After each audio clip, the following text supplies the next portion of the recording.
Hello, Billy. Hi, Adison. Are you geeked with the trailer? Oh, I am. You guys are listening to the Dutton Rules podcast, and a new trailer of Yellowstone just launched. So, of course, Billy Dukes and I are here to talk about it because there's a lot more in this one than the first trailer. We went really deep on some of the still frames from this trailer to kind of dissect what is and isn't with season 5. Billy, I first want to let's start with the bunkhouse. It is never a dull moment in the bunkhouse, and it does not look like the new season of Yellowstone we're going to have any, peaceful zen moment. This is really a blink and you miss it moment right near the end of the trailer, but Teeter is seen in a bath towel attacking Ryan for some sort of reason. And I mean attacking. She's going at him physically, knocks him off his chair, and the rest of the guys in the bunkhouse are just kind of have looks on their face like, whoa. They don't know what to do about it. But Teeter provoking a fight in like what was supposed to be a new peaceful bunkhouse. I am curious of if it was between her and him or if it's because I feel like she's someone who kind of takes up after other people as well. She appears several times throughout this trailer, including kind of a gratuitous scene where she's like slow dancing with Beth that I don't really know what to make of. Yes. No. That's the sad part about I think this little sequence is Lloyd. Like there's like a sensitive Rip and Lloyd hugging scene that makes me kind of fearful of Lloyd's future on this show. Billy, if you remember anything about Lloyd, I during the entire last season of our podcast, I was knocking him off every episode. I was like, yeah, I think this is when he dies. Yeah, I think this is when he dies. And he's still alive. But I would also, if I keep with my trend here, yeah, I think potentially Lloyd's days are numbered. Or, now this is potentially might be a stretch. What if, well, I don't know. I was trying to think of maybe something with Carter becomes part of the family or something, really lovey-dovey, right. And then Lloyd's just really excited for Rip. That might be too lovey-dovey for no, my head actually but went to the same place because Lloyd was so excited to hear that Rip was getting married to Beth. Yeah, so that was my thought too, is somehow there's some sort of fatherly moment or relationship moment where Lloyd is proud of Rip for doing something. That is kind of what that hug looked like. I can't imagine what that would be since Beth can't have babies. Right. And that's why I hesitated because I almost said maybe they're pregnant and then I completely remembered. I was like, wait, she can't.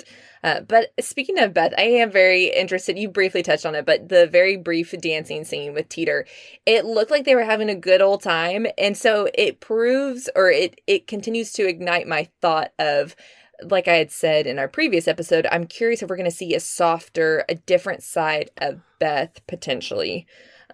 In Yellowstone, and I'm curious if maybe that was kind of a glimmer of, because last time I checked, her and Teeter do not seem like BFFs, but maybe that's where Lainey Wilson's character adds a little softer side to Beth, and then we just see a little bit more of companionship with the bunkhouse, maybe. Okay. I don't know.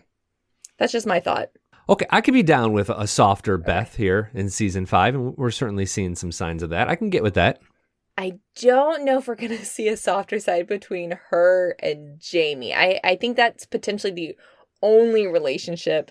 Maybe. I hope for the best, but... Jamie and Beth seem to be on the same team during this trailer, but it does seem to be still some lasting tension. Mm-hmm. We find out that Beth has a new job. Jamie's still district attorney, I believe, for the state of Montana. But the big news, and this is what the meat of the trailer is about, John Dutton is the new governor of Montana. We found out he stays in the race, he wins the governorship, and it looks like the season opens with him celebrating his big gubernatorial win.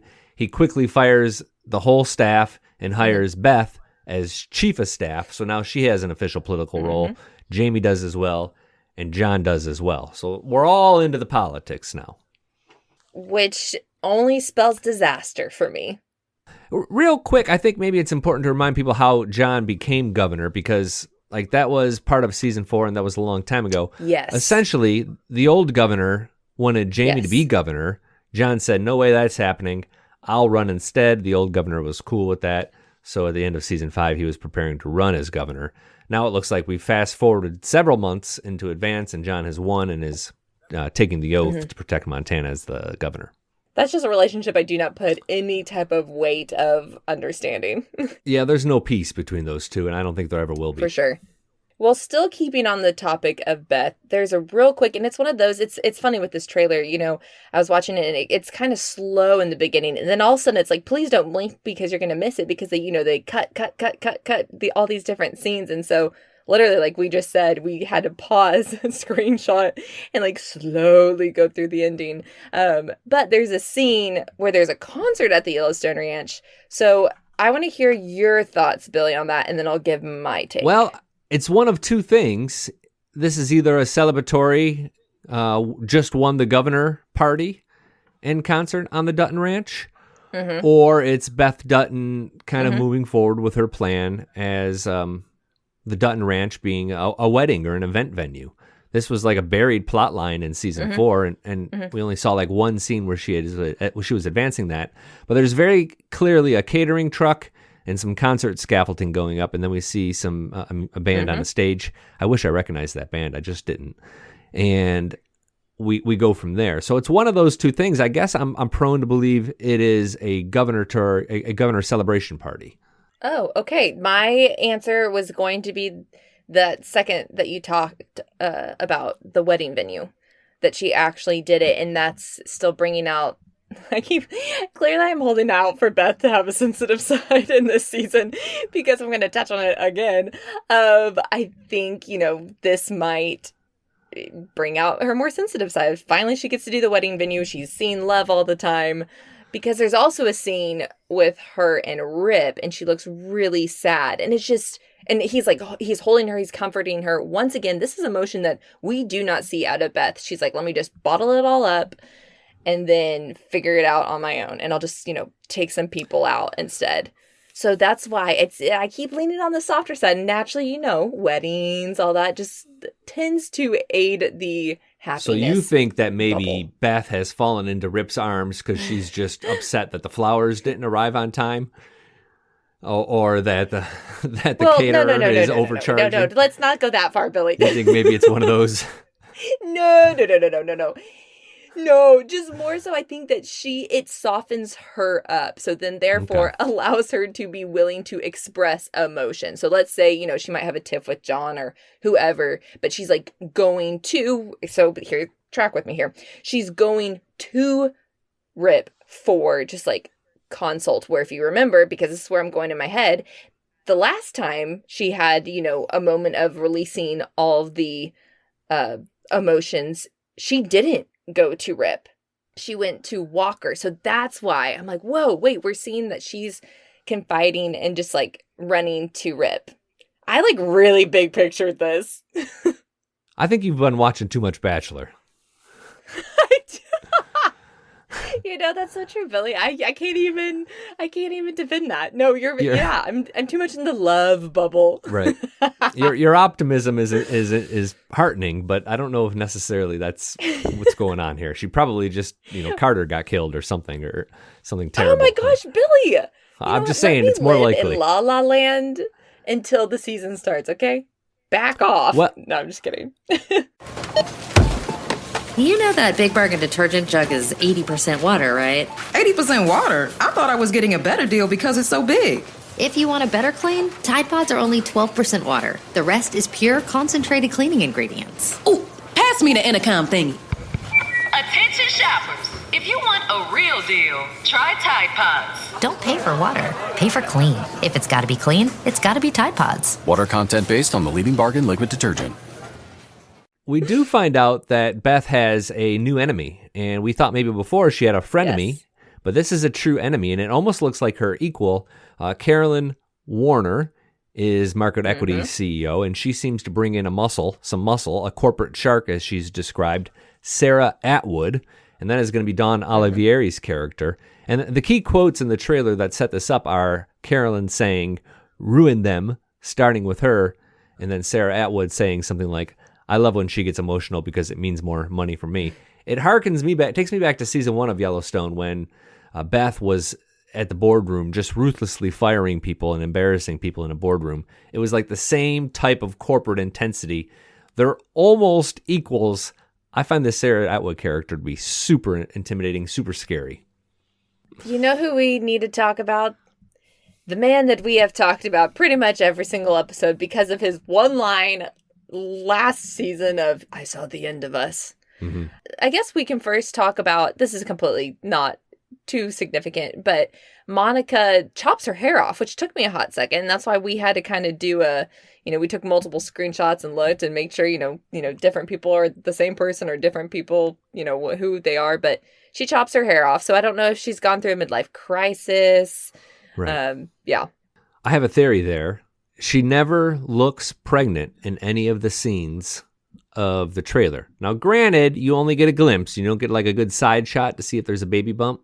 So if we've advanced the storyline far enough for John to be governor, that means she's either lost the baby, which would be awful, but on brand for Yellowstone, or she's had the baby, and this new haircut is just a new mom do. That's all it is. Yes, and I'm so glad that you brought that up because I didn't even cross my mind of the mom do thing. The whole baby, as we were talking about before the podcast, of, I do think surely, that'd be really dark if she lost. Now, I did kill her off the last podcast episode where I said she might die in childbirth, but it wasn't the child that died. So literally who knows with this show, but I'm leaning more towards we've, crossed this child's already born. They're kind of speeding up the process. And then your point of like, she got the classic mom cut. Yeah. And I like that. I think that's a plausible option. Kayce continues to look really tortured throughout all of this, just with his hands buried in his face the whole time. Yeah. Well, and say the quote. So it's, last season, he kind of had the heavy hitter quote. But this season, at least in the trailer they showed, it's Monica that has the heavy hitting, what is going on quote. What is it? She says, when I say we give everything to this land, I do mean everything. And I don't know what that means, but I don't like it. Yeah, I know. That's where my head starts spinning of like kids.